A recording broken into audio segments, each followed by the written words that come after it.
So, good evening, everybody, and welcome to Meet the Suppliers. And tonight we have Essex Wedding Exhibition, Sandra and Michelle, and we have Jimmy Lee from Devoted Events. So, guys, how's things been? Really good, thank you. Yep. Good for me too. Very boring though, because I'm in the vulnerable group, so I've been hiding away most of the time. But other than that, yeah, quite positive. I think there's been some positivity lately that's definitely improved things, especially the news of the vaccinations, and they seem, certainly in the UK, they seem to be ahead of schedule. Touch wood, because there was talk about rolling out over 80s and having that section completed by, I think it was middle of February. Well, already only yesterday, letters went out to the over 70s. So they seem to be massively ahead. Hopefully that's true. And apparently we need between 50 and 80% of the population to be vaccinated to have a normality as we know it. So the only thing we can do is keep our fingers crossed and keep looking for the positives, because the biggest problem, I think, for all of us, whether we're in this particular sector or any other, is the more you think about the negatives, the longer this is going to be and the more difficult it's going to be. So there may be scant positives out there, but we need to find them and we need to hold on to them. Embrace them. Can't wait for my vaccination. Anyone's got a cancellation, I will be there, because the quicker we can have them, the better. Well, I need to get back to normality, mainly, if nothing else, because I used to have a beard, and it's not that I shaved it off. It's that my face has grown beyond the whiskers. No. You wait to see my hair after a few weeks of not visiting the hairdresser. When we had the last lockdown, when we could go back to the hairdressers, my hairdresser just laughed her head off and said, "You've won, definitely won the worst hairdo." So if this goes on for very much longer, I'm going to be back there with the worst hairdo again. So while you're on the subject, I was just going to say, just while you're on the subject of lockdown, what have you done individually to just sort of occupy yourself? Because obviously having our work, I know, Michelle, you're a little bit different, you're stranded, but we've had our world completely turned upside down, no work. So as sort of people that are regularly busy and just go to completely on zero, so what have you done to sort of occupy your time, get through that? Well, when I was in my strict lockdown, I was going to learn a language. I was going to get fit with Joe Wicks. I was going to go on a diet. I was all these great plans, and all I did was eat and drink and get fatter and less healthy. So I had good intentions, but it went down the pan. Well, I had a knee replacement, if that's anything exciting, while we've been on lockdown. So that obviously stopped me doing lots of things. I did a small amount of decorating and boring things and learning to cook some different things, as it was getting so boring having the same things all the time. And I've lost 5 stone, so no one will recognise me when I come back. But nothing really exciting. For me, I think you gave me the 5 stone. For me, the main thing that's been the difficult part has been keeping myself occupied, keeping my brain occupied. So we've pretty much overhauled. It seems to have been good timing, because we had a flood from our ensuite in November. So we were in the process of doing all the repair works and revamping and refurbing that part of the house and the downstairs of that part of the house, which kind of led on to when lockdown kicked in. Well, we're underway with this project. We've almost finished it.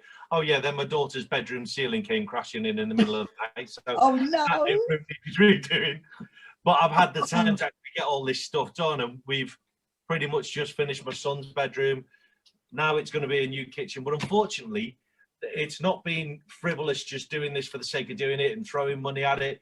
It's been doing this to keep my sanity, because I've just needed something for the brain to be occupied and to focus on. So I've been going into the minute detail and becoming an entire Lawrence Llewellyn-Bowen with the whole perhaps a bit more Linda Barker, but I'll leave that to you to decide. You're absolutely right. It really helps, doesn't it, if you can focus your mind on doing something. Absolutely. And unfortunately, most of the time, I've been focusing my mind from the armchair because of not being able to get around. But as my husband would tell you, I've been very good at nagging. So he's done the decorating and everything else. So we've done our best anyway. And how Jimmy, we got a few more. Sorry. I was going to say, no, just the prospect of the shows, and obviously we've had to reschedule a couple of times. I guess that must have been quite difficult, as it is for all of us, moving the dates. Not so much the financial pressure or anything like that. It's more, no. I don't know if you're the same, but for me, it's more the mental stress of knowing how difficult it is for the customer, knowing that they've got all their guests to contact, all their suppliers to contact. They've built up to this day, and suddenly they've got to reschedule it. Oh no, they've got to reschedule it again. That must be so stressful for them. It has been very difficult, I must say. But contacting the venue was a very difficult thing as well, because obviously the staff were furloughed, they weren't there, especially with Unit 7. So it wasn't just a decision to, yes, we will cancel, we will postpone. It was actually managing to get hold of someone to say, can you book us a date, please, if anything else? But they were excellent, and they've said, not a problem, we'll make the date April, but if that's to change, they're so flexible there. So that's a really good thing from that side as well. So we just wait and see, really, and hopefully the vaccine will make a big difference to when we can do an exhibition again. So, I have to say, I think the three worst industries affected have been hospitality, the wedding industry, and the exhibition and event industry. I think we've had it worse than any industry altogether. Personally, I think. Don't get me wrong, other industries have had it bad, but I think restaurants, hospitality, weddings have had a tough time.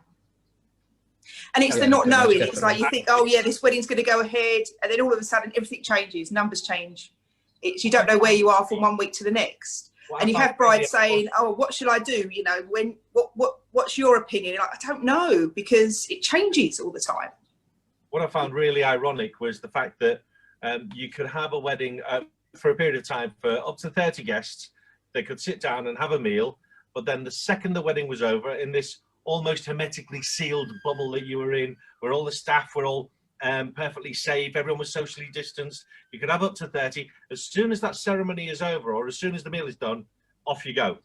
In fact, prior to the meals, as soon as the ceremony was over, rather, off you go. You can go to a pub or a restaurant and mix with a bunch of randoms, but you can't stay in this preserved environment where we've already made sure that it's going to be safe for you.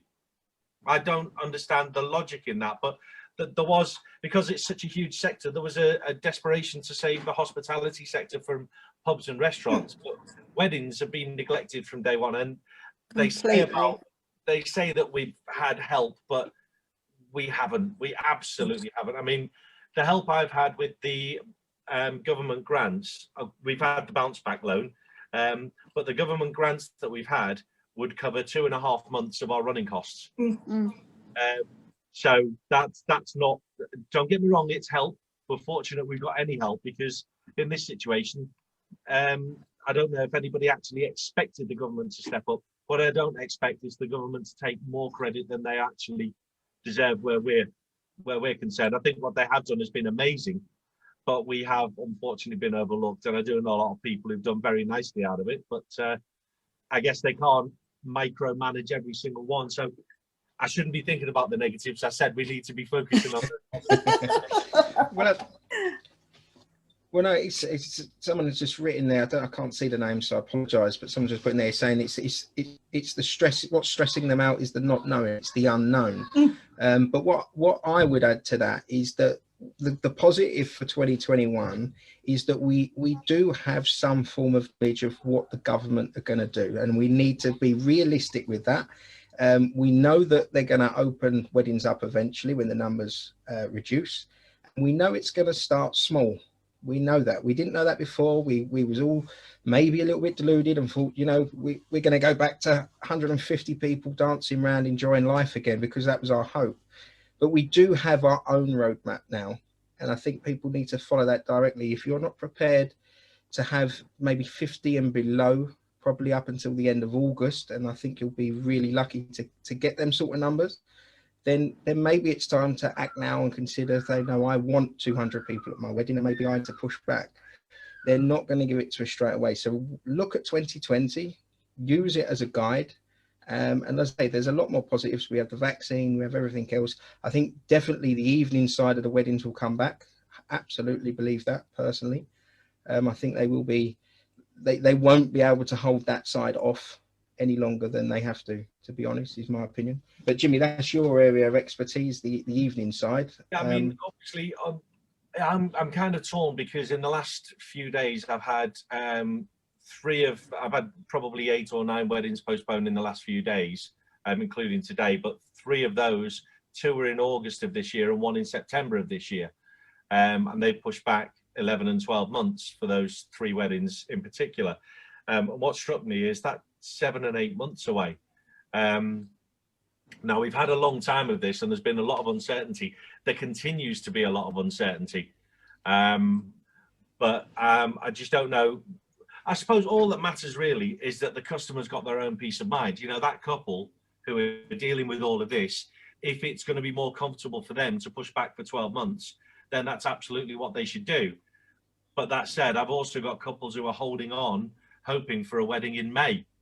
So it really is totally subjective. There isn't actually a wrong answer until we get closer to those dates, until we get more of a feel for how the vaccine is rolling out, and as it rolls out, because the other thing is, the vaccine should actually, if everything is as it's supposed to be, should actually give us protection to have our weddings as we already know them. But because that's on a rollout, there will obviously be a phased return. The question is, how early will that phased return be? And at the moment, there's not actually any way of knowing, because they're ahead of where we thought. But how far ahead are they in reality? Will they continue at that pace? Will it tail off? There's so many variables that I think at this stage, I would probably sit and wait. But then again, as I say, it's not my wedding. So if a couple are more comfortable saying, do you know what, we'll wait for 12 months, 18 months. In fact, I've actually had some couples who postpone more than a year. All that matters is they get the day they want. It's frustrating and difficult for us, but we're a customer-based business, as every single one of us in this sector is.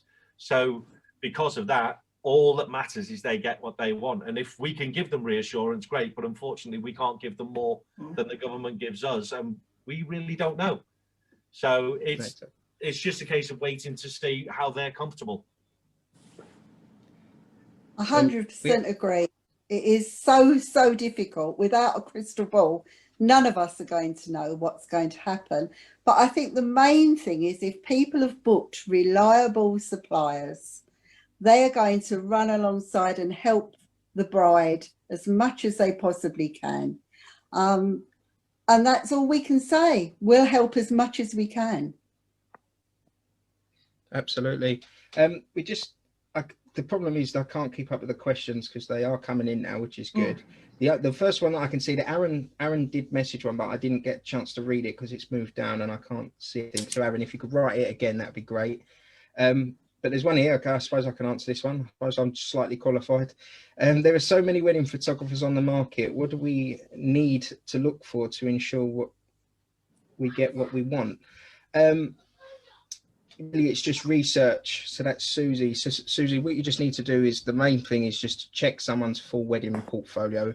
It's a bit harder now because you can't see and touch albums at wedding fairs. So have Zoom calls. But what I would say, first of all, is research your photographers. Find 3 that you absolutely love. You love their work. So there's no question when you meet them about the work. You like what you see. You just want reassurance to see a wedding. You want to see an album from the start to finish. You don't want to see their lovely pictures, their nice award-winning pictures that they've got 3 or 4 of on their website. You want to see what happens in the morning when you're with me, what happens at night when you leave. seal them, and then it comes down to how you feel. It's like buying a house. If you walk in and you think, oh, I could live here, and if you speak to someone and think, oh, I could spend the rest of my wedding day with them, then they're your photographer. It's probably one of the most personal things you're ever going to do. No, I absolutely agree with that. I think likability is a big thing in choosing your photographer, because if you don't like, if he's a bit bossy and you don't like him in your photos, you're going to be like, argh! You know, you want a guy who's going to make you laugh and it'll show in your photos. So a good photographer you get on with will bring out the best in you by, you know, what he says, gives you a laugh, he'll make you feel comfortable. So I think that's a big important thing, like you say, Andy. Yeah, you've got to be on that level. So that every good photo that I've got is purely and simply because the couple feels comfortable with me. It's yeah, okay, I can take a picture, but I can't make that happen. They have to naturally feel it, or you won't get it. And I know this might sound really, really ruthless, but in the past, I've actually told a couple that I'm probably not for them because it was awkward. Like at that meeting point, it was really, really, really awkward. And I just said, look, it's your wedding. I can't take that risk. Here you go. This is a number, and I think this person's perfect for you. But yeah, there is so many. What I would say is if it's cheap for a reason, and that's not to be insulting. If it's £300 and you get him 2 photographers all day, the alarm bells ringing. Realistically, there is some very good photographers from about the 800 up mark, but just check what you get for your money.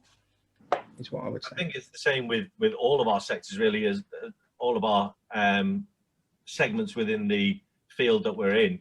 People buy people, and if somebody chooses another supplier over me, that's not necessarily because of money. It's just what's most important. It goes back to what I said earlier. This is the bride and groom, or bride and bridegroom, whatever the case may be. This is the couple's day, and because it's their day, it's utterly subjective. So where one couple is going to want a sergeant major photographer that'll corral and control everybody, another couple are going to want a photographer that'll mingle and disappear and be more like a guest within the wedding. So it's totally subjective. So Andy, you're absolutely spot on. Pick out your top 3, and I would say that's with pretty much every supplier you deal with, and then see if you can have, whether it's a video consultation or whatever, get to know that individual and see what you're comfortable with. Absolutely. I 100% agree, Andy. So is what you're saying. Sorry. No, it's okay. So if there's a little bit of a delay, so if it looks like I'm interrupting you, I apologise. It's because I can't hear okay. You. And then I stop. And Aaron said, do you think that we'll be safe and still trading after the upset? It must be so hard. So I'm guessing that means, like, how are we doing as businesses? Do you think we'll get through this as an industry? Well, I suppose we can only answer our own questions. I think most of the people you meet in the wedding industry are so passionate that they'll do their best to cling on as much as they can, because it's most people you meet in the wedding industry, it's not just a job. It's part of them. It's part of their life. They're really, you know, it's, what's the word? Just passionate. Yeah, passionate about the things. I know lots of people in the wedding industry, myself included, that has got different full-time jobs now. So that's giving me an income while I'm waiting for the weddings to start up again. So I know lots of people like that. I don't know what you guys are doing. Well, for anyone who doesn't know me, I had a wedding dress shop for 26 years before I did the Essex exhibitions, and Michelle worked for many years with me in the shop. So we've got a bridal background anyway. And then we started the wedding exhibitions, and I wanted to retire and was told, please don't retire. They're too successful to retire. So from our side, Michelle has got, as she said, another income. I am actually retired, so mine isn't an income that's supporting me. So from our little business, we're there. We can stay where we are. We haven't got the overheads, thank goodness, that I had when I had a shop. So we're there to help everybody when we can. I think from my company's perspective, we're fortunate in so much as, well, we also have a travel business, Devoted Holidays, which my wife owns and runs, and that has started to return. She just actually booked our parents on a cruise today. Brilliant. So although travel has shut down just like weddings, and it's been traumatic as far as that's concerned, we are starting to see the shoots of a return to that, because people book that so far ahead as well. Primarily, the benefit for us has been I've managed to send my wife out to work, so I'm a house husband and I've been sorted. So no, Caroline's now managing a COVID team as part of an ONS survey for the Office of National Statistics. So she's working from home. I'm doing all the household childcare, schooling, dog, whilst also dealing with any business requirements at the same time, and making sure that I can still be on hand. That's the main reason I haven't gone and got anything myself, is because not only the family responsibilities, but also I can still make sure that customers get responses straight away, just as if we were trading as we fully are normally. So yeah, we've been blessed and very fortunate with that situation, that we've managed to find that. But as a business, we trade in the black anyway. We don't have any debts or liabilities, except for the bounce back loan that we took out as a result of COVID, which means that we're perfectly secure. Also, being sole trader rather than limited, that means we're personally liable. So we have unfortunately lost one large supplier in the wedding entertainment sector, a limited company that folded and went into administration a few months ago, and cost a lot of couples a massive amount of money, and obviously caused a lot of trauma for their staff, for the owners, but primarily for the couples. And that's one thing that, fortunately, although it means there's more liability for us, there's more reassurance for our couples that we deal with. Okay, so because someone's put a comment in, what would you say to someone that's had their wedding booked now? Let's say they've been planning, they were supposed to get married in 2020. It's been in the diary for 3 years. Now it's been delayed potentially to another 2 years. So if that excitement's gone, what advice would you give a couple to keep that excitement, that looking forward to something, that you know what I mean, all the positives to try and look for? What advice would you give someone in that situation? That's a fantastic question, because that's been my main concern for couples. I've got some who postponed 5 and 6 times so far, and when they're postponing their wedding, they then have to reschedule, and that must ebb away each time. And what matters to me more than anything is they have the day that they dreamed of, and not just going, oh, we're sick of waiting, let's just do this. But that said, again, it's utterly a personal choice. The only thing I can do from my part is try to encourage them if they ask for encouragement, but not impose that encouragement on them, because we're not living in their 4 walls. We're not living with their degree of patience or impatience or fatigue, or whatever the case may be. So because of that, I can only offer the support that is asked of me with each individual. So it's a really difficult one to answer that, I'm afraid. I think even if at the moment they may feel down by postponing their wedding, as soon as things start to lift up and people start to get more positive, I think the excitement will really build for them, more so than normal. I think brides will be so excited when they know that they're going to get married on a particular date, because they've waited and waited. Excitement will be more so than it is now.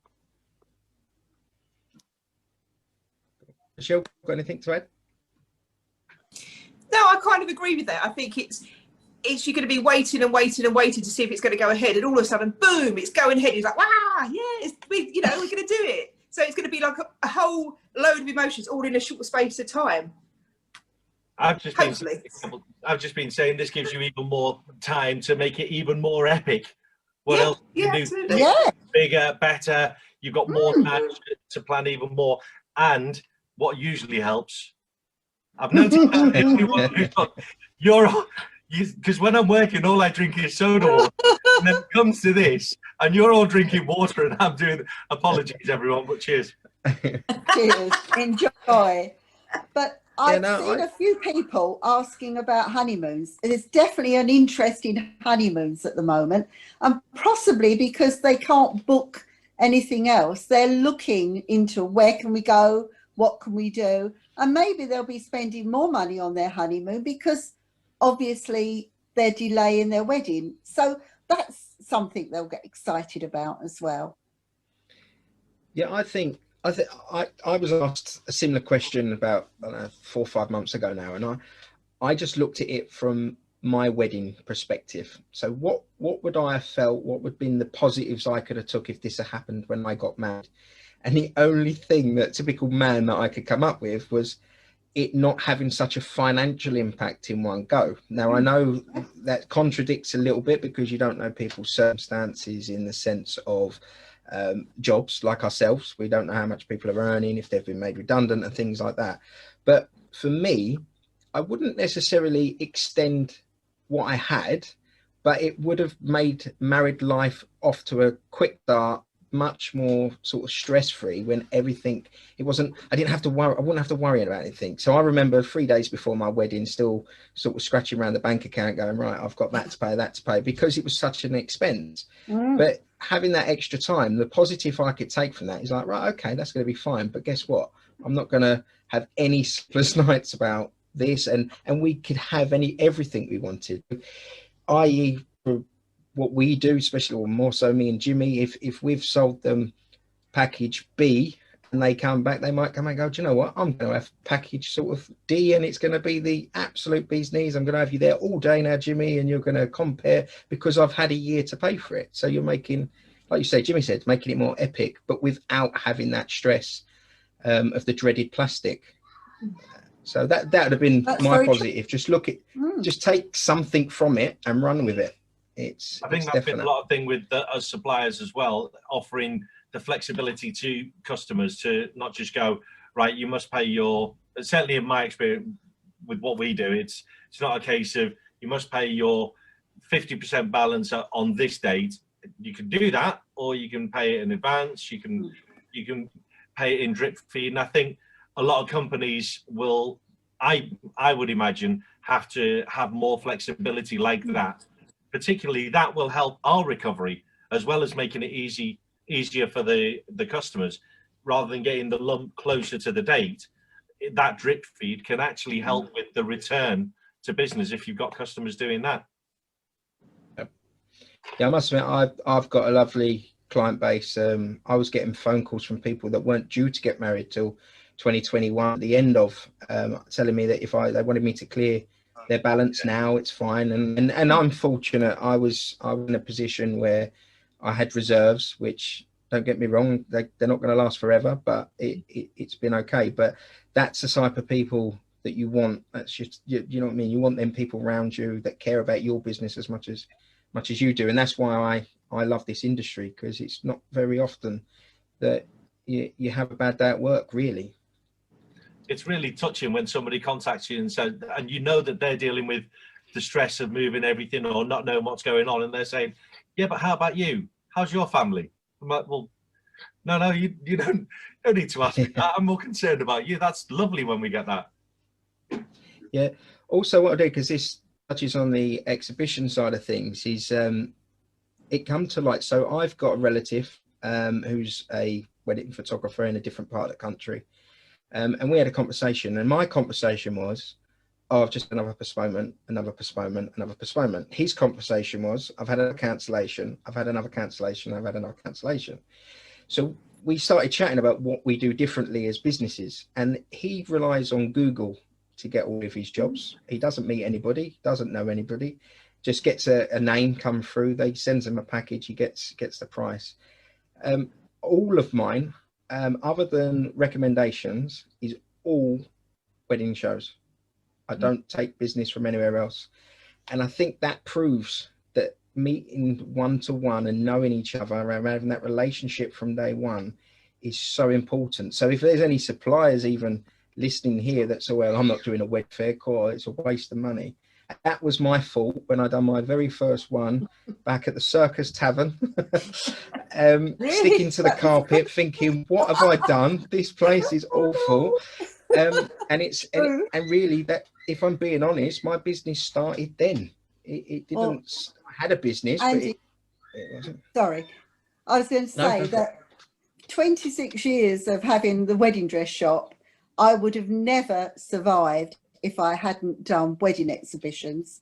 And we used to do lots and lots of wedding exhibitions, some good, some bad, not organised by us, I might add, at the time.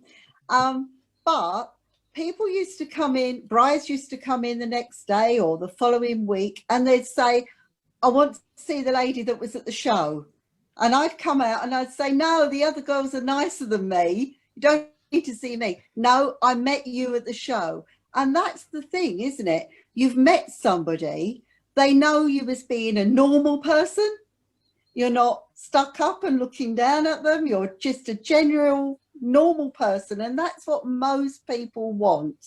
And they want someone who can recommend people to them and talk to them and be really interested in their wedding. And I found the shows were brilliant for me. Not because I organise the shows now, but genuinely because I would have never been around for 26 years if not.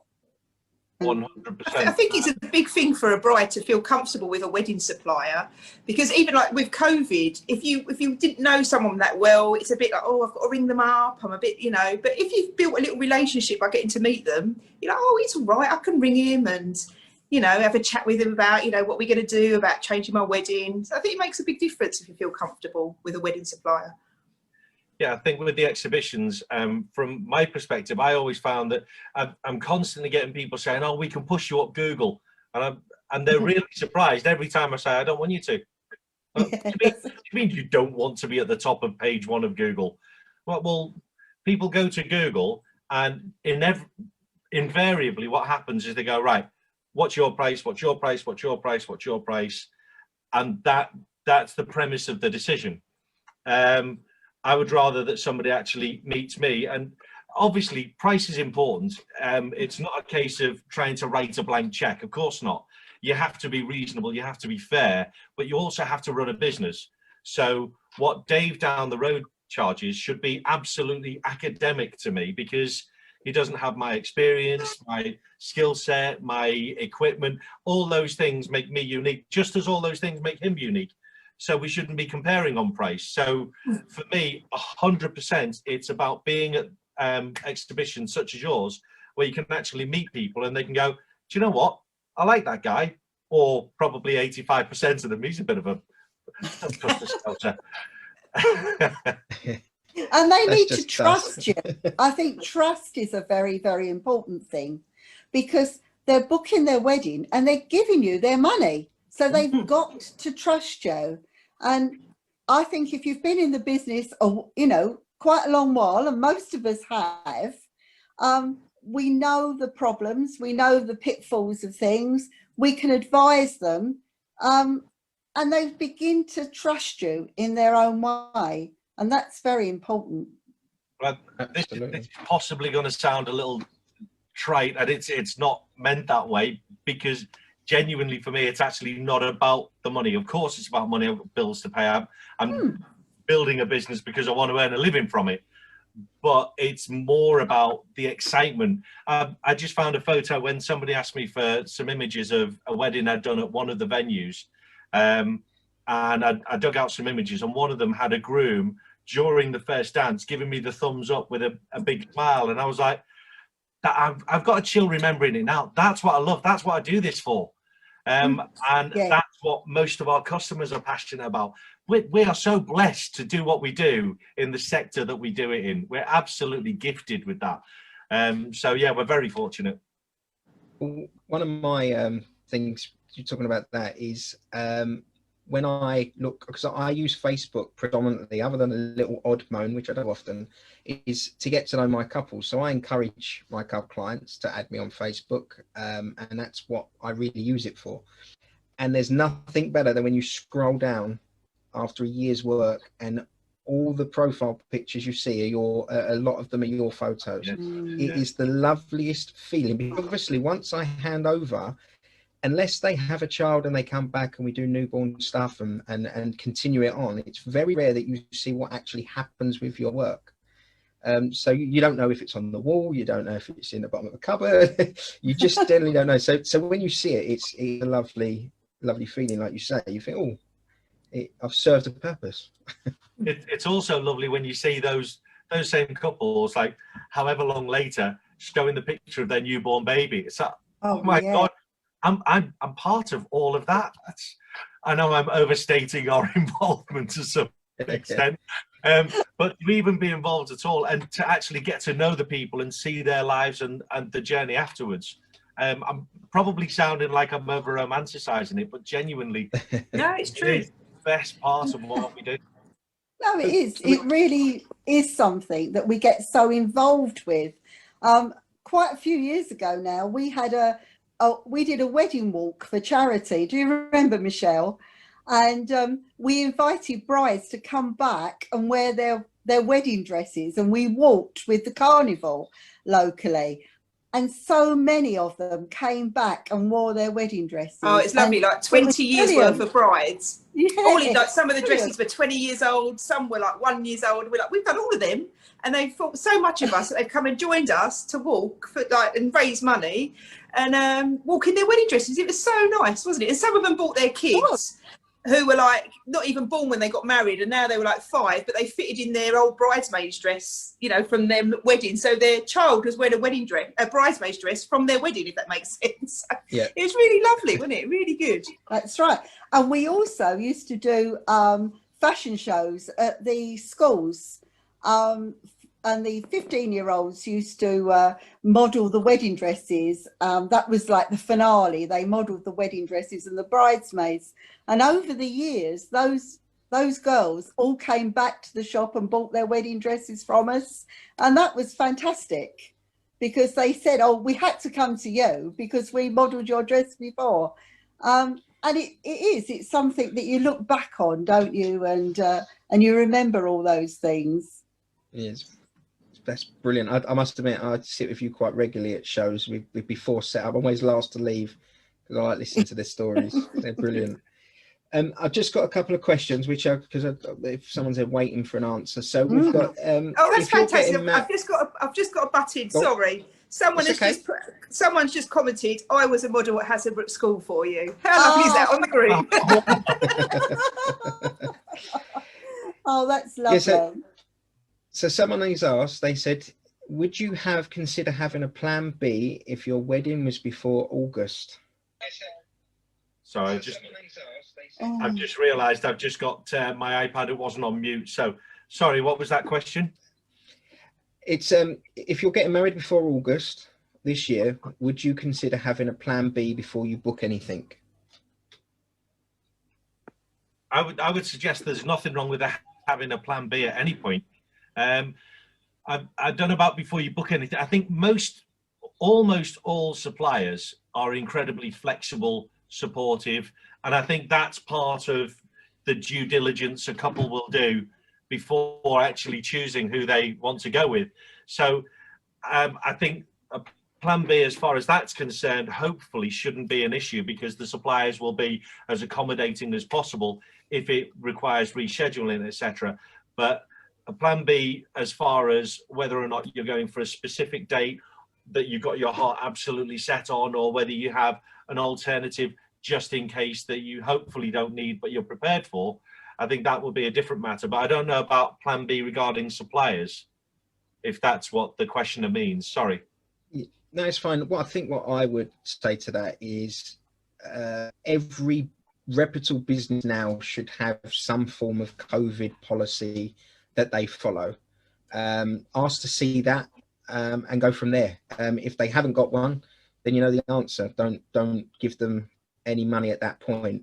And if suppliers haven't got one, get one quick, because we should have them. That should be part of your business in place. So I'm just reading through. So I'm end of July 2021, but don't want to postpone as we have elderly relatives that they want there. Right. Yeah, I sadly, Jimmy, we share and I don't know what the outcome of this, but we share a client I know that was desperate to get at the first lockdown because there was, it was either a mother or a father. Excuse me if you are listening and I've forgotten, but so much has happened since. And so I do feel for anyone in this predicament. This is the awful side of it, I suppose. My honest answer would be, listen, it's the safety of everybody. Is paramount to your wedding. And if you have if you maybe consider, if you want to go ahead, maybe consider the 15 number or the 30 number and just have them there intimately for that ceremony, maybe. So then you're protecting them and you're getting who you want there, would be my honest advice. And then maybe have a big bash when the rules allow. But obviously I do understand that money, expense, and what you might lose by doing it that way. But that would be my honest opinion as a person rather than a supplier. So I'll pass that over to you guys. I think when it comes to that sort of scenario, I can't speak for every company because I don't want to come across like I'm trying to extol the virtues of what we do, because I think what we do is the same as 99% of companies out there. And in that situation, if someone was to say, look, because of the COVID situation, we're limited to this, for these reasons, we can't have your entertainment. Absolutely, here's your refund of any money paid. And the only disappointment will be that the customer doesn't get the day that they wanted originally, but they get the day that they want now. And that's what matters. So I think pretty much any company would treat that the same way. So hopefully there wouldn't be too much of a financial penalty, because let's face it, we as people are pretty moral and pretty decent people. The vast majority of us, the overwhelming majority. So I think it's all a case of trying to find what's right for the customer. And that must be an awful situation, particularly with elderly or with unwell relatives. I know from personal experience with a number of weddings how difficult and traumatic it can be, whether you're actually going to make it to that time. So the easier we can make that for the couple concerned, the better. Absolutely. And we've got a great question here from Simon. He said, is there a balance between being a small business owner that doesn't want to out of business whilst being fully caring person that wants to do everything they can for their clients, regardless of costs during this difficult period? Who's going to go first? Do you want me to go first? Or you? No, yeah, I'm going to say sorry. For it's all right. No, for me, Simon, there that's just summed me up in a sentence. I chose not to furlough myself during the first lockdown because I didn't want to switch the phone off. It was very unclear what we could do, what we couldn't do. So I actually potentially lost out on thousands just to make sure I was at the end of a phone and an email to my clients. So I totally get that. The sensible thing would have been to just furlough and just put out of office on, talk to you when I get back, but it wasn't the right thing to do. So yeah, I think being a small business and being a people's business, I think we have to be there for them. I think it's the top rule, the only rule to follow if you want to be successful. And I know that all my friends that are in that predicament have all been there for their couples that I know.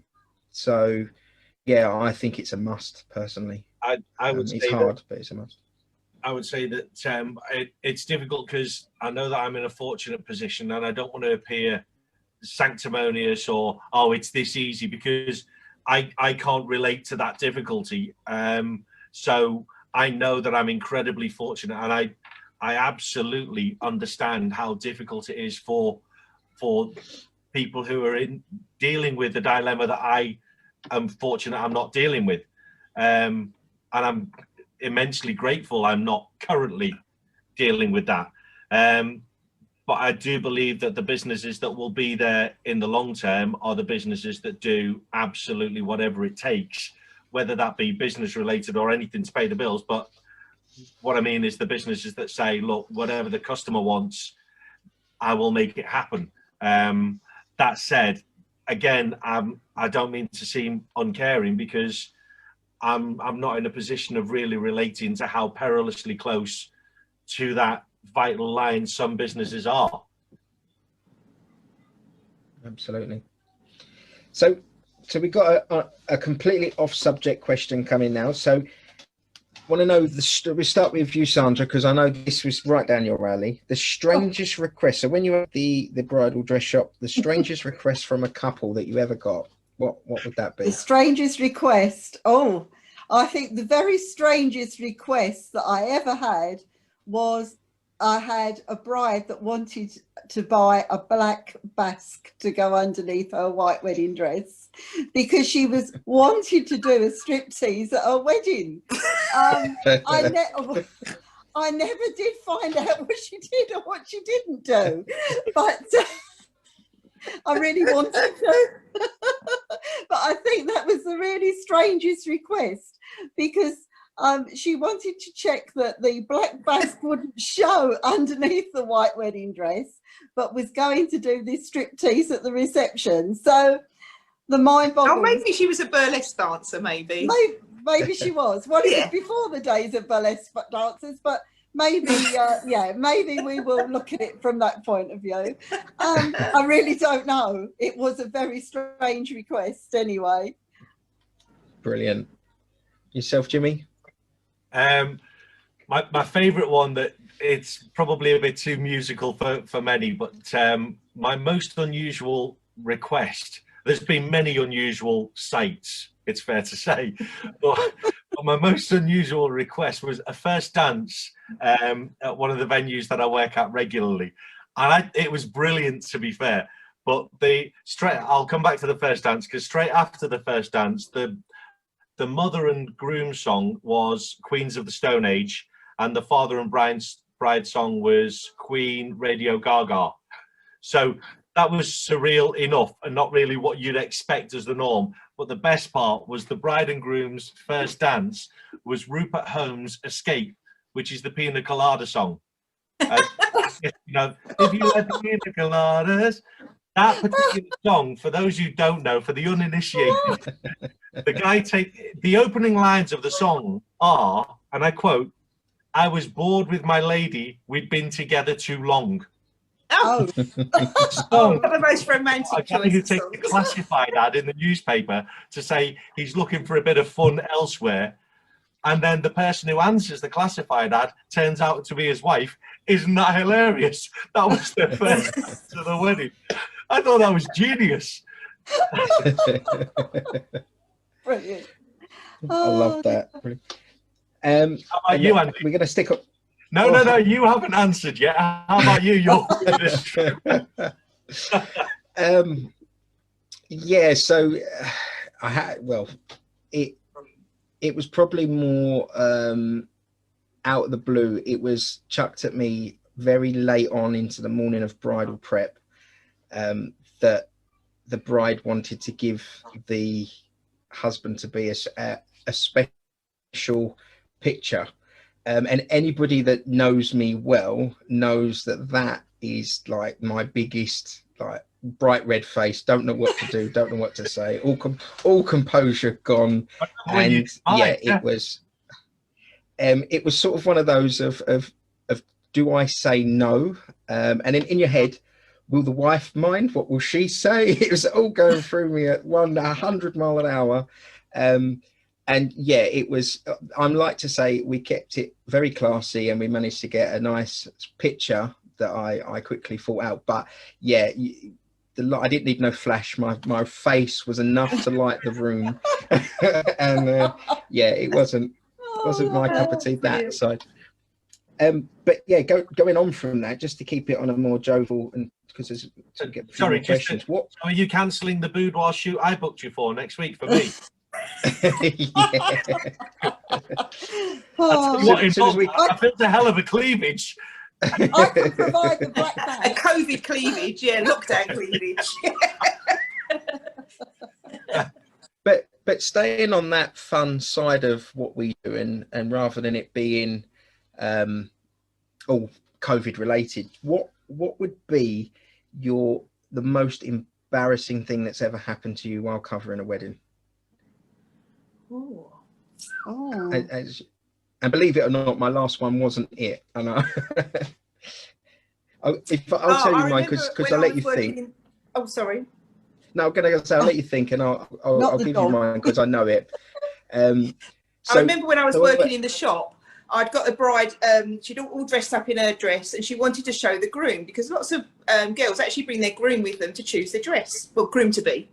And so I dressed around one side of the shop, and then I said, follow me round and we'll show, you know, your other half. So we've come round, and I'm kind of a bit running, a bit hasty, and I just fell up 2 steps straight on my face, right, and landed like this far from the groom's feet. I was like, no. And he said, she's supposed to, I'm supposed to wipe her off her feet, not you. And I'm like, it was funny. It was funny. It was embarrassing. No, I was going to say mine, as most people know, like, so having a check. So the way I work is I don't rush straight in and click the camera. I sort of have a chat and sort of get familiarised myself of who I'm going to make the butt of the joke of, and I'm having a talking to. Anyway, I totally got lost track of time. I was like, oh, I've got to go and photograph the dress. So I was like, is it okay to go up? So yeah, everyone's, and they sort of done a head count. Yeah, everyone's down here. Go up you go. So I still done the usual shout up. No reply. So I've gone straight up the stairs, gone into the bedroom that they said, and there was 82-year-old granny getting ready for the big day. And when I say she had nothing on, she had nothing on. I done a quick U-turn and was out the door as quickly, very apologetic and anything like that. And I was responded with, it's been a long time since a young man seen me naked. Why have you rushed off? Good on her. Good on her. So look, it was all good spirits, but yeah, it was, and then it made the wedding speech as well. That got added to the speech of what happened that morning, and yeah, it was good fun. They were a lovely couple, and yeah, it was hilarious at the time. Well, for me, it's something I've learned a lesson from. Actually, happened to me when I was doing. It was a Jewish wedding, a fantastic couple, Sarah and Daniel, just north side of the M25. And it was the height of summer. It was ridiculously hot 18 months ago, a couple of years ago. And I'd set everything up, everything was fine. Actually, just as I was finishing setting up, because obviously you're absolutely roasting. I wear a suit when I'm working. If I'm setting up and no one can see me, it's jeans and a t-shirt. But if guests are there, it's a suit. So I'm setting up in a suit that unfortunately didn't just have slim trousers, it had skinny trousers. And as I crouched down,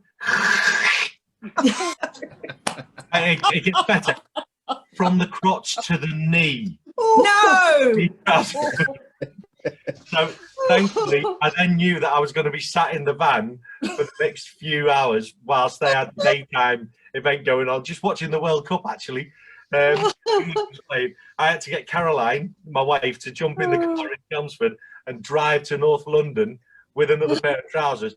Well, that taught me a lesson. Always take a spare. But it did teach me a lesson. You do learn these lessons. She turned up with another suit. I got changed. Everything was fine. 1 week later, I'm doing another wedding, and now I've learned my lesson. There's a spare suit in the back of the van. What happens is I'm setting up another pair of trousers, crotch to knee. I don't buy skinny trousers anymore. I know my limitations. Slim is my absolute maximum, but there is always a spare suit in the back of the van just in case. Fantastic. Well, one of the most embarrassing situations for me was just before we opened our shop, and I was waiting for wedding dresses to come in, and I was going to sell underwear and lingerie of all sorts as well. So we decided, myself and the staff decided, we would make the windows purely lingerie, quite sexy lingerie for those days anyway, just to make the local people see that we were opening and they would wonder what we were doing there, etc. And then we would put the wedding dresses in when they arrived. Well, unbeknown to me, we finished the window and down the road comes the vicar on his bike. He can't keep his eyes off the window and he's coming towards us. All the staff disappeared out the back and said, you can talk to him, you can talk to him. And he came into the shop and he introduced himself and he kept looking at the window, and I thought, oh my God, I'm so embarrassed. All this sexy underwear in the window, and I'm talking to the vicar. And all he wanted to do was to ask me if I wanted to advertise in the church magazine. And I thought, I've made it. I'm in the church magazine, whatever I put in the window now. Brilliant. I love that. One of my most awkward ones that I've done 2 times and never again is say to the guy sitting on, like to the bride, what does dad think? Oh, that's not my dad, that's the groom to be. That's an embarrassing one. Wow. Yeah, I've done that a couple of times. So now I just say, what does your friend think? You know? So what would you, so obviously we're talking about old stories and stuff like that, so it just brings me to thinking that what's changed the most from when you started to what weddings are now? What would you say the biggest change has been?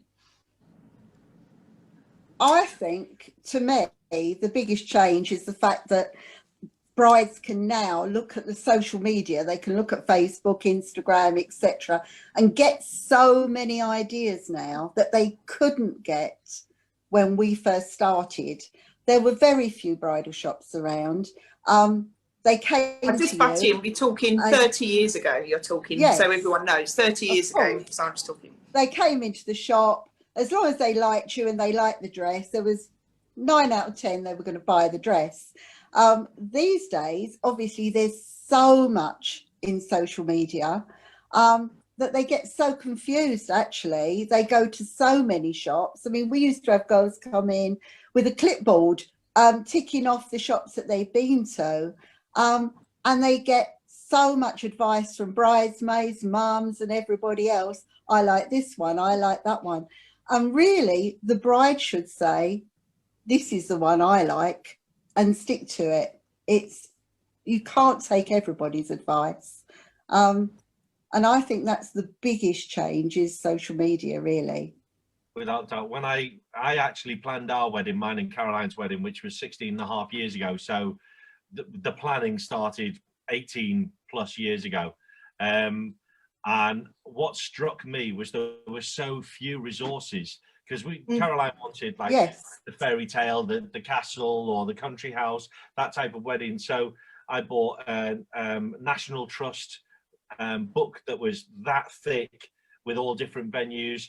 I contacted all sorts nationwide. I did so much research on the internet and elsewhere that I built up. We had a stack that high of presentation books from castles and venues all over the country, and we got our top 20, and I said, right, let's drive all over. We went all over Scotland and the whole of England, and they were our top 20 selections, and we narrowed it down to, we chose the venue and then built everything else around that. Now you've just got to click on the internet, so that is so much easier. Yes. I think even in the 6 years that I've been 100% wedding focused, the 5 or 6 years I've been exclusively dealing with this, I've seen a massive change, and I absolutely think it's brilliant, because the biggest change is I think it's become more professional. I think the suppliers have now decided that, for example, in my sector, in DJs, back when we were looking for a DJ, DJs were DJs that also did weddings. You didn't get wedding specialists. You got DJs that did weddings. They could be doing a pub the night before, a pub the night after, a rugby club the night after that. There's nothing wrong with that. But I do think that as a business, we have massively improved, because now there are so many more who are saying, well, hold on. Not a lot of people think it's a cash cow doing weddings. It's not necessarily. It's identifying that I want to be in an area that I want to absolutely dedicate and commit myself to, at the expense of others. So rather than trying to be a jack of all trades, I want to actually make sure that I'm a perfectionist at this. And I've seen over the last several years more and more suppliers doing that. And do you know what? I think that's brilliant, because the only people that benefit are the consumer. The couples who are booking, I think they're the ones who reap the rewards of that. So yes, there's more competition than when I first joined. There's more people doing what we as a business do and what others like us do. But that's great, because there's more and more selection for people to find the right supplier for them. Whereas when we got married, if we could have had, back when we got married 16 and a half years ago, what we as a business do now, I'd have gone, just write the check. I'll pay it for the next 15 years. I'm a gadget fan. I'd have gone, just give me everything. But back then, it was just a bloke with a trestle table and a few lights. And it wasn't what it is now. So I think the industry has changed monumentally over the last several years. Yes. Yeah. See, obviously, it comes to photography for me, because believe it or not, my first wedding was when I was 14, just turned 14, and I had to carry my grandfather's bag. All the rolls of film is what I had to carry. And then I had to stand there, and imagine being 14 with all these drunk people trying to sell the pictures in the lobby of the evening. So it used to be get the job done, straight back to the dark room, get them developed. I didn't get involved in that. Nan used to make me a sandwich, and then they'd all be ready. It'd be right, come on, get your coat, and we would be straight back at the reception, wherever that may be, and he would then leave me there, and he would go and do what he had to do to sell his pictures. But the importance of it used to be that people used to book their venue, or back then it was mainly churches, really. They'd book their church, they'd book their reception, and then they'd book their photographer. It was so high up on the list. And what I see now is that we're middle of the list now, which isn't a problem, but it's the problem you have now is someone gets the camera, when it went digital, they become affordable. And it become, I can do this. And you've noticed there's so many photographers, and that's why a lady said earlier that it was hard to pick one. And I think because of that, it's gone down the pecking order of importance, and that has been a massive change, I think, in where people stand. And it goes even to like the modern day, where now everyone has the latest iPhone 11 Pro, which is absolutely amazing. They and Instagram, not so much TikTok now, because that's mainly video, but certainly your Instagram, everybody is a photographer. Everybody can get surely the most difficult thing for you is trying to get a shot that doesn't have the screen of an iPhone in it. It's I might try and dig it out just to share. I will seek the couple's permission first in the group, and this will be just general advice to couples. And it's a little bit off what it was talking about, is ban if you've got a decent photographer and you've got a good videographer, ban cameras from your ceremony. I have a clip of a bride and groom coming out of the back of the church where they've been to sign their register. The music started and they walked out, and only 4 people out of about 100 looked up, because they was all looking at their phones. And they just walked straight out the church. They got to the end of the aisle and sort of looked at each other to say, nobody's noticed we've left. And it was honestly, it was terrible. But yeah, like you say, a venue that always springs to mind is indoors, is Gosfield Hall, where they get married, is really narrow. And as soon as one hand goes out, it blocks your view. And there's nothing worse than a beautiful bride walking with proud dad down the aisle, and all I've got is Nan's iPad and somebody's Samsung, and there are other brands available.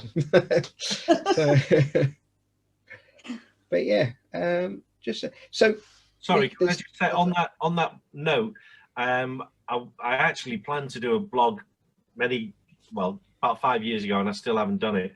But I did a photo shoot for the business for the first brochure we ever did. Set everything up at Highlands House, and had an official photographer, a wedding photographer, Camilla Hards, fantastic photographer, did all the shoot for me. And one of my DJs who worked for me at the time took a photo with his iPhone, and I shared that and thought, what a great shot. It was only when I got Camilla's retouched photos later of the same angle that I went, my God, that was awful. And for me as a DJ, the comparison is you can listen to vinyl, and vinyl sounds great. You can be romantic about the crackles, but it's so much clearer and crisper on CD, MP3, etc. It's very similar with photography. Do you want the crackles, or do you want the absolute crisp? Because with someone like yourself, they're not actually paying for that shutter release. People don't seem to realize they're not paying for when you press that shutter. They're paying for all the afterwork, all the retouching, all of the post-production work that you don't get with the iPhone.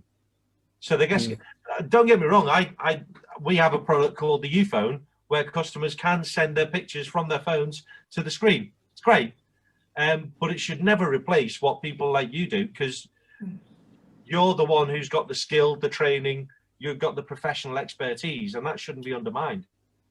And your photos are so precious on your wedding day. They're the one physical memory that you've got to look at. And if you don't get a good photographer and you don't get good photos, you've got only what's in your mind to remember. Unless you have a 3-month-old child at your first anniversary. we used to have, obviously, a lot of people bringing their photos back to and showing us their photos. And I mean, obviously, some of them came with their album, beautiful professional photography. Sometimes it was a case of, oh, well, my uncle's going to do my photography, or my brother's going to do my photography. And when they brought them back, yeah, they did have a few nice snaps in there, but they would always say, oh, well, he was really busy talking to the other family that he missed this photo, or he didn't get the one of Granny that I wanted. Whereas a professional photographer like you, Andy, that's the first thing you do, isn't it? You check what photos everybody wants. And they can be a brilliant photographer, but if they're part of the family, they're going to be talking to the rest of the family while the wedding's going on and miss some of the photos. So, yeah, I always said, please, if you can afford it, go for a photographer. And if you want the best, and that goes with most suppliers, if you want the best, book early. Yeah, no, exactly. Because you're not going to have the choice if you've left it till 6 weeks before the wedding. Book as soon as you can. Yeah, no, exactly. And I always say this at the shows, you just touched on that, is now what you're booking, book early, get who you want, not who's left. Yes, that's true. So, that's right.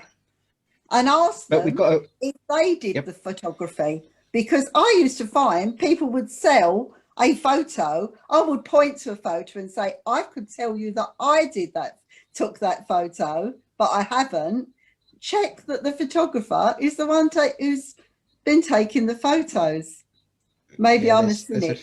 But no, there's a few but like I say, don't get me wrong, so just an insight to how I see it is, when I started, and I used to certainly do different types of shows, you'd get there and there'd be so many photographers, not so much your shows, and you'd be like, oh, really panic about it.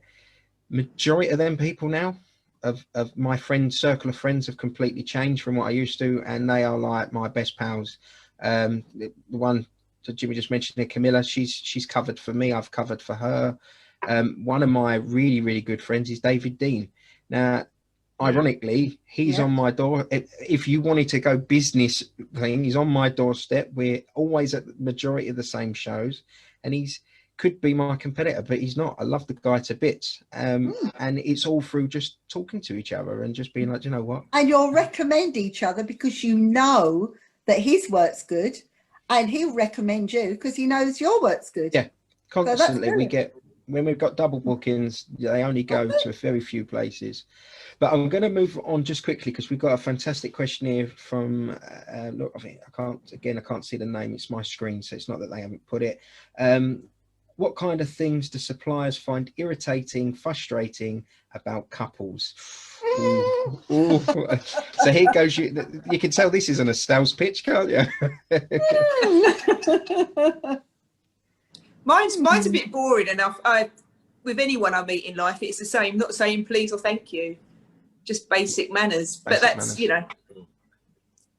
Yeah, I don't think that's couples. I think that's everyone, isn't it? That's what I mean. In general. Yeah. But you do get some Well, when we was in the wedding dress shop, you do get a few. They are the few of the brides who are very demanding, and it's like, get me this, get me that. Oh, just say please. I'm a human. Can you get me a vowel, please? Yeah, sure. Not just get me a vowel. I've only ever had one bride that at the time I thought was a bridezilla, and I'm not going to name drop or anything like that, because actually, ironically, she's a friend of mine anyway. So she was in a position to be like that, and it would have been fine. And I knew how stressed she was. And it was only one thing during the day that I thought, well, that was a little bit rude. So I guess I'm very lucky that I don't tend to think I've had bridezillas. Oh my God, I've had some guestzillas. I've got a catalogue of guestzillas, but I haven't had a bridezilla or a groomzilla. Most are lovely. Most are lovely, yeah, to be honest. Absolutely. Yeah, no, I think guests are where the issues are. There was one. Can I just say there was one guy who had been. My wife Caroline often does the photo booth when we do disco photo booth packages rather. If possible, then Caroline does the photo booth because obviously it saves on a wage, and I'd keep it in house. So Caroline was hosting the photo booth, and one guy had been particularly rude about half a dozen times to her. Excuse me, I mean really rude, to the extent that she'd actually come over and told me about it, that's never happened. And then he came over, and I was in the middle of mixing something, and as he came over, I said, 1 second, and he's shouting and barking at me, and as I looked up, he ran away, having shouted something rude about what song he wanted.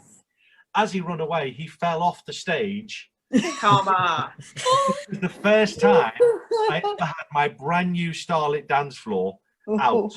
It was like a 15 grand Starlit dance floor. First time it ever went out. And as he went off the stage, he was wearing bright blue shoes, fell over because he was hammered. And as he fell over, he broke 3 bones in his ankle and put a big blue stripe on one of the panels on my dance floor. And I was like, do you know what? It's worth it. I'll buy a new paddle. I was just like, karma, nothing to do with me, but I've got to admit, I took a tiny bit of pleasure from it. Yeah, So it must be really hard dealing with some drunk guests for you two, DJ and photographer. Yeah. It must be really difficult. Yeah, I think I guess you know how to deal with it. Yeah, I can duck and dive. I think Jimmy probably gets the drunk end of because he's there to the very, very end. It's very rare that we are. So that's probably we're in that luxury that when people are getting really bad, you can duck out. You can say, I've got enough now, see you later. But what I'd say is, I've got to be honest, I can probably count on one hand how many couples or one of the couple have probably irritated me. I don't think it happens often. But certainly guests, there's a special type of guest that we and every family, every couple watching this tonight or watches it later will trust me. You have one of these guests, and me and my team, what we do is we play a game, and the first person to call it correctly before they've got to the point of being that irritating guest, we go, that's my one. I'm picking him early. It's him over there, or it's her over there, and it gets us through our day. We have a little game and we have a little play. But it's just that interference, or how many times you get nudged and be like, oh, what, David Bailey? And you think, I haven't heard that one before. How old is that reference? Yeah, yeah, exactly. Like 80 now, isn't it? And the rest, but you know, it's just them. You get the group shot all lined up, and then they're shouting advice of, oh yeah, no, don't hold his hand like that. Hold it like this. We've just spent 4 hours on a pre-shoot. Just be like, but they are the. Well, she just put their. Oh, funny, it's one of my brides that asked, so she just put the special guest. But yeah, no, there is always one. We call them Uncle Something, but I won't. It's children not be listening. For me, it's friends. It's the DJ friend. Yes. I'm a DJ. Let me have a go. Thanks, but no. If the bride and groom have pre-booked it and requested it, that's a different matter. But I'm afraid no. It's a Saturday night and you're not working. No. This £25,000 worth of equipment. Do you know what? No. I can't believe people ask. Obviously they do. Well, once they've had a drink, they will ask. When I have the cheek, the temerity to go to the loo, and then whilst I'm in the loo, hear the song that's playing going whack, whack, whack, whack, because someone's decided to go behind the DJ booth and start playing with the kids. No. Yeah, that to be fair, as much as we're highlighting the 0.1% here. It's like when I used to do a club scene. Yes. You'd work a nightclub with 1,000 guests and you'd go home fuming about that one. You wouldn't remember the 999 that were absolutely lovely and had a fantastic time. You'd go home angry about the one. And the worst part is that one is the only one out of the 1,000 that doesn't deserve your attention. Yeah, it's true. But it does happen. So they are very much the minority. So just to round off, because it's been easier than I think we thought it was going to be, just chatting amongst ourselves, and we've had good participation for the first ever one. So just individually, just go around. Just so, where do you see? So Jimmy, if I start with you, where do you see Devoted Events and yourself in 12 months' time? What's the plan, and what do you think you'll be? Well, in 12 months, we're looking to take on staff we were looking in the spring, and that may now have to postpone. There is, I will give the government credit for the fact that there is a Kickstarter campaign to help businesses and pay 6 months salary for minimum wage, but to take on youth employees. If anyone who's in the industry doesn't know about that, do look into it. You get a £1,500 grant from the government if you're successful. We don't know yet whether we are, but we've applied because we plan to take on 2 staff in the new year anyway, or not in the new year, but in the spring. One as an office manager and one as a roadie come trainee DJ to work alongside me and basically grow within the business rather than subcontracting. I actually want people to be committed to Devoted Events rather than learning from Devoted Events and then growing their own wings, which, as much as that's fine, I can't keep training people to basically leave us looking for more people to train. So that's the main thing that we're looking at. In the spring, we'll be taking on at least 2 people, one as an office manager, because the fact is we were looking at doing over 200 weddings this year. Realistically, that is going to be very heavily weighted towards the second half of this year and next year. And that being the case, obviously we've got subcontracted DJs and friends and people who are part of our business, but the growth will be far more internal, and we as a business will be employing rather than subcontracting more and more. So it's more a case of when rather than whether, and making sure that we're prepared for that. But all being well with that Kickstarter thing, that will make a big difference to, even if we start later than we anticipated, they pay the wages and we get the money that we get is actually to train a member of staff. So if anybody who happens to be in the wedding industry is looking at this particular video at the moment, do look into gov.uk. I think it's /Kickstarter. Do look into that, because it helps young people to get off the dole into employment, and that money that you get as a grant you also use and dedicate to training them to be, whether they're employed with you for the long term or employed elsewhere. So that's one of the things that we're doing to help solidify our business. But whether we use that or whether we use it directly, we will be expanding and having people under the canopy of Devoted Events, as in a business rather than just a husband and wife team that's subcontract as well. Fantastic. Brilliant. Congratulations on that. And what about Essex Wedding Exhibitions? What's the plan? Within 12 months, dear, we'll be up, back and bigger than ever, I think. I'm absolutely positive about that. And I think that's what all of us want to hear. We'll be booking a whole floor with you at Unit 7, by the way.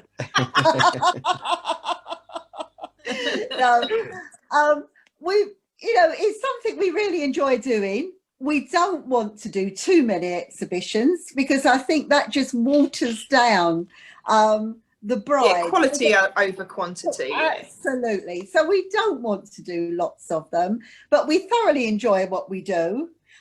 We want to expand this page, the new page as well, and we want to give people lots of hints and tips on there of the things that we've learned over the years, haven't we, Michelle?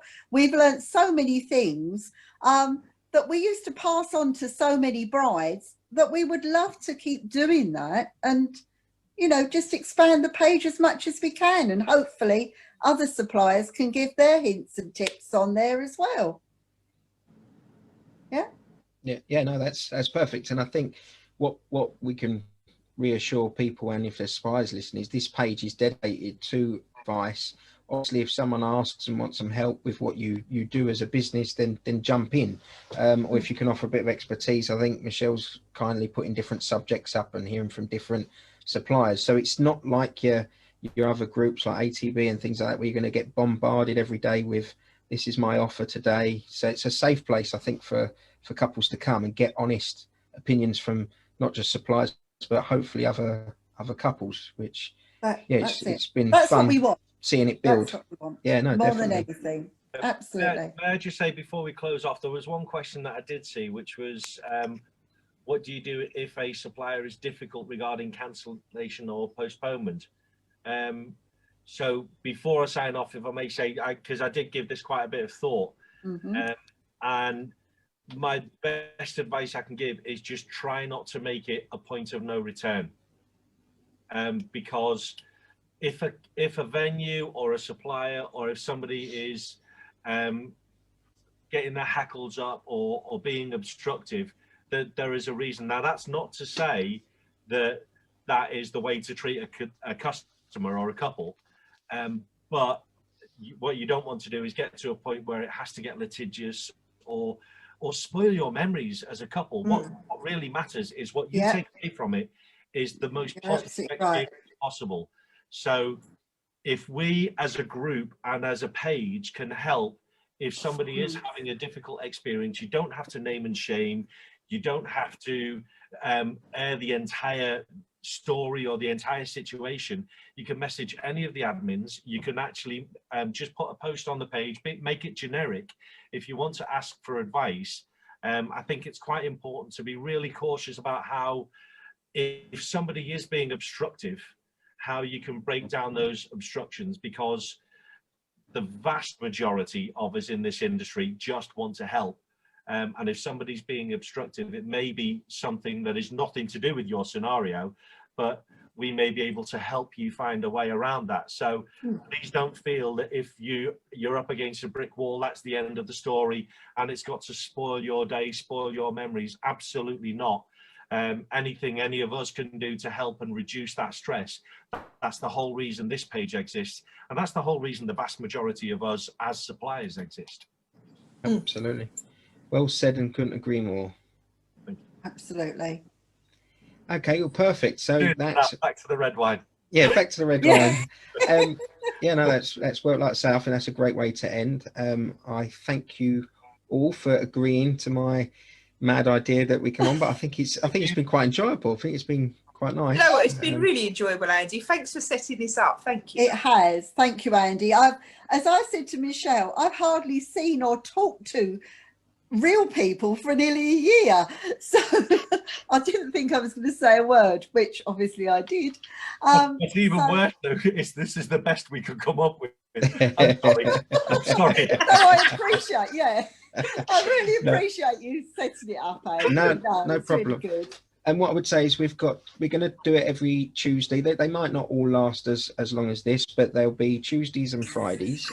This Friday. You say we talk a lot. No, I think it's an we know each other very well as a group, so it's a lot easier. There might be suppliers that come on that are not so familiar with myself. But Friday, I believe, I can't remember who he's with, but it's Anthony's Formal Wear. So if you've got any questions about suits and clothing, and I believe, without looking, it's Kat, is it Kate? Katie? Oh, Katie, yeah, Katie, the milliner. She makes fantastic hats. Yes. All right, yeah. So we'll be on Friday then, and then Tuesday I can't remember who they all are, but we've got lots. But if you are a supplier in here and you are interested in coming on and having a chat, then just message me. And you never know, we might even get a brave couple to come on and have a chat and give us their experience. That would be cool. It would be good. Yeah, to see what they've been through and maybe I'll have a look around and see if we can find someone brave enough. That would be really good. Yeah, that would be really good. I like that idea. But perfect. If you guys stay there, I'll end the live, and I look forward to seeing you all on Friday.